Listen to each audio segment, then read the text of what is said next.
Indexation का जो clause था फाइनेंस बिल में, बजट में, वो पूरी तरीके से मिडिल क्लास विरोधी था। हमारे दबाव के बाद अब मिडिल क्लास को राहत मिली है।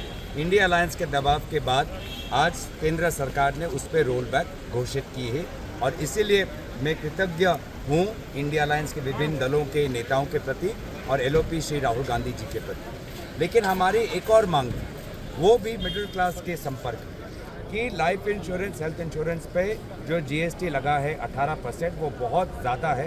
ये एकदम नाइंसाफ़ी की गई है मिडिल क्लास के साथ और इस पर भी हम बार बार दबाव डालने की कोशिश की।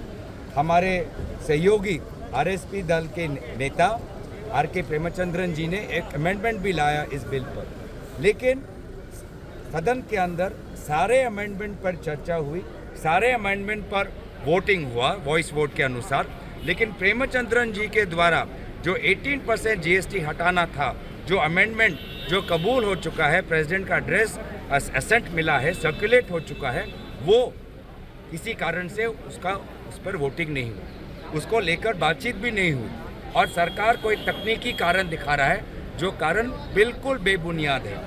जब अमेंडमेंट सर्कुलेट हो गए हैं 18% जीएसटी पर, तो उस पर वोटिंग होना चाहिए था, ये हमारा अधिकार था।